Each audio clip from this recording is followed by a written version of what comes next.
If you're a Canadian senior with a driver's license in your wallet right now, what you're about to hear could decide whether you're still behind the wheel a year from now. And I promise you, nobody at the license office is going to sit you down and explain it the way I'm about to. Before we go any further, hit that subscribe button, because this channel exists to tell you the things the system doesn't put in plain letters, and you deserve to know the truth before it costs you your independence. I know how this feels. You've been driving longer than most people have been alive. You've driven your kids to hockey practice, driven your parents to appointments, driven through snowstorms that would make a younger person pull over and cry.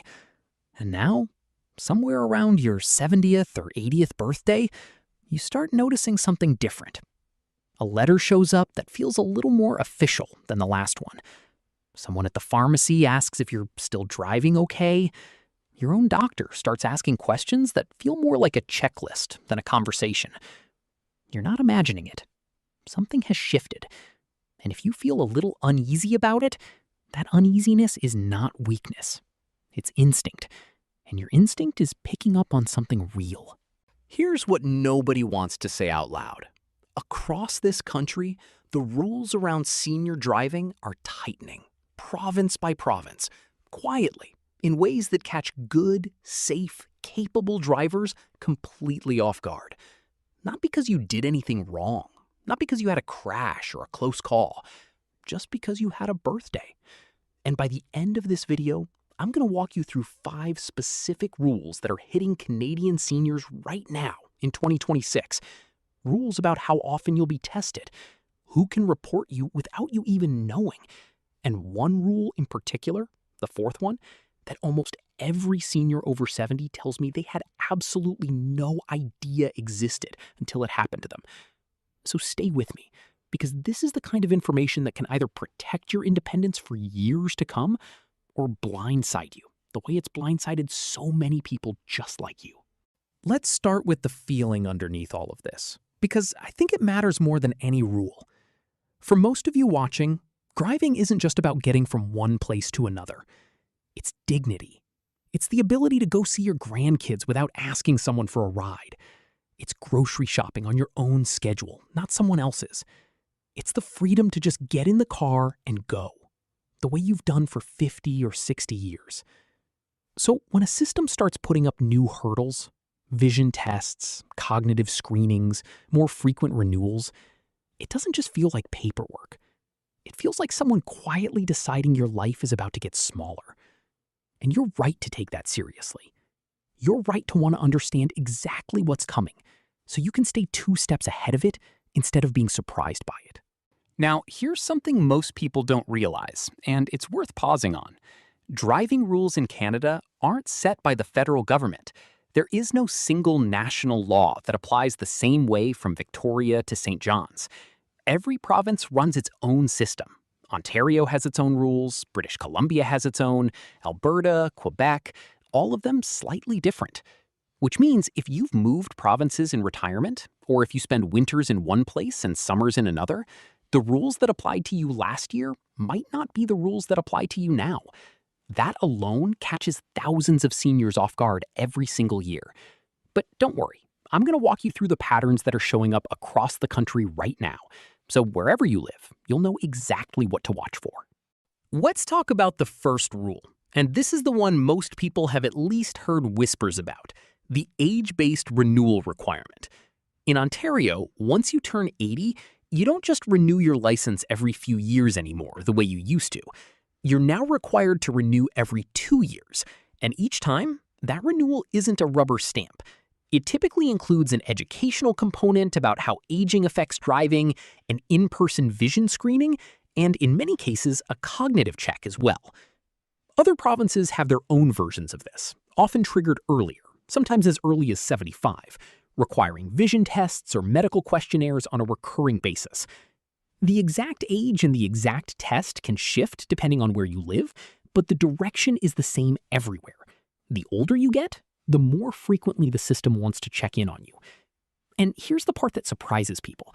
This isn't a one-time hurdle you clear and forget about. It repeats. Every renewal cycle, the clock starts again.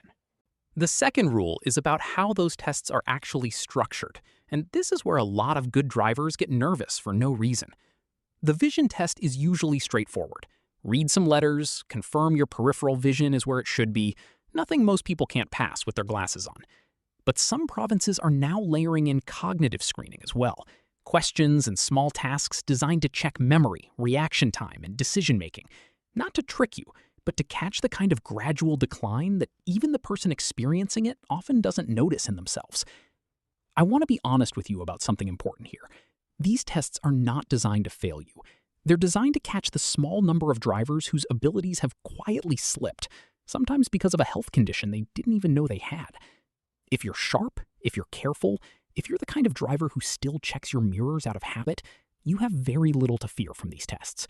But you do need to know they're coming, and you need to walk in prepared rather than caught off guard. Now, here's a curiosity loop I want to plant right here, because it matters, and I don't want you to miss it. There's a fourth rule coming up in a few minutes that has nothing to do with your scheduled renewal date at all. It's a rule that can pull you into testing completely outside the normal cycle, sometimes triggered by someone you'd never expect, and almost nobody watching this video knows it exists until they're already living through it. Keep that in the back of your mind, because when I get to it, I think it's going to change how you think about all of this. Let's move to the third rule, and this one is about who is legally allowed, and in some cases legally required, to flag concerns about your driving. In most provinces, physicians have a duty to report patients whose medical condition may make driving unsafe. Conditions like uncontrolled seizures, certain stages of dementia, or vision loss that falls below the legal threshold. That means your own family doctor, someone you trust, someone who has known you for years, may be sitting across from you during a routine checkup with a quiet obligation in the back of their mind that has nothing to do with your blood pressure or your cholesterol. Most doctors don't take this lightly, and most won't report unless there's a genuine, documented concern. But you deserve to know this dynamic exists, because it changes what an ordinary doctor's appointment can turn into. And it means being honest and proactive about your health isn't just good for your body, it's good for protecting your license too. Here's where I want to slow down and give you real value, because this next part is the deep stuff. The part your neighbor probably doesn't know and your insurance broker definitely isn't explaining clearly. When a concern is flagged, whether through a scheduled renewal or through a medical report, the licensing authority in your province typically has a range of responses available to them. In many cases, it isn't an automatic suspension. It's a request for more information, a medical form for your doctor to fill out, or a referral for a formal driving assessment. In some provinces, if there's genuine uncertainty about your ability to drive safely, you may be asked to complete an on-road evaluation, essentially a road test, but designed specifically to assess age-related concerns rather than basic driving skill. This can feel humiliating if you've been driving safely for 60 years, and I understand that completely.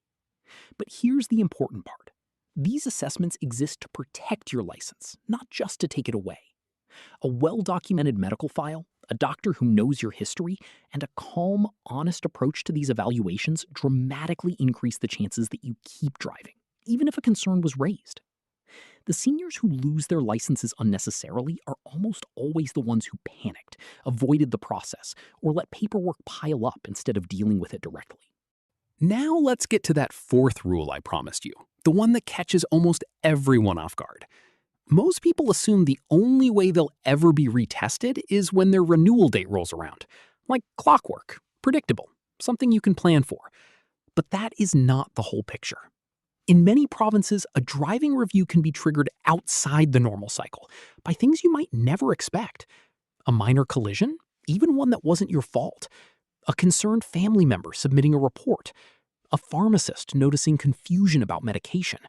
Or even a police officer who pulls you over for something small, like a rolling stop, and notices something that concerns them enough to file a note. That report can quietly trigger a request from the licensing authority for a medical review, completely independent of when your license is actually due for renewal. Think about that for a second. It means the countdown to your next test isn't the only clock running. There's a second, invisible clock that can start ticking at almost any moment, triggered by people who genuinely believe they're looking out for you, even if you never ask them to. This is the rule that blindsides people because they did everything right on their end and still found themselves holding an unexpected letter in the mail. I want to be very clear about something, because I don't want this to just scare you, I want it to protect you. Knowing this rule exists means you can be proactive instead of reactive. It means having an honest conversation with your doctor about any changes you've noticed, rather than hoping nobody mentions it. It means talking to your family about your driving openly, so if they ever do have a concern, they bring it to you first, instead of going around you. It means understanding that a single fender bender in a parking lot, something that happens to drivers of every age, could carry a little more weight for you than it would for someone in their 30s, simply because of how the system is built right now. That's not fair in every case, and I know that. But knowing the rule is the very thing that lets you get ahead of it, instead of being surprised by it, the way so many seniors are every single year. Let's talk about the fifth rule now. And this is the one that ties everything else together: the patchwork nature of these laws across the country. Because every province sets its own age thresholds, its own testing requirements, and its own renewal frequency, moving provinces in retirement, or even spending part of the year somewhere else, can quietly change what's required of you without you ever getting a clear heads up. A rule that didn't apply to you at 72 in one province might suddenly apply the moment you register your vehicle somewhere new. Snowbirds heading south for the winter and coming back in spring sometimes discover their renewal notice arrived while they were away, with a deadline that doesn't care where you were sunning yourself. This is exactly the kind of gap where good, careful, responsible seniors fall through the cracks. Not because they weren't paying attention, but because nobody laid out the whole picture for them in one place, the way we're doing right now. So here's what I want you to walk away with. You worked your entire life to earn the freedom you have right now. The freedom to get in your car and go wherever you need to go, whenever you need to go there. These rules exist, and they're getting stricter, and pretending otherwise won't protect you. But panic won't protect you either. What protects you is knowledge. Knowing your province's specific age thresholds. Knowing what your renewal will actually involve. Keeping an honest relationship with your doctor. Having open conversations with your family before a concern ever needs to be raised. And understanding that a second, unscheduled clock exists and can start ticking when you least expect it. Seniors who stay informed, who don't hide from these conversations, are the ones who keep their independence the longest. The system isn't out to get you, but it also isn't going to hold your hand through it, which is exactly why a video like this one matters.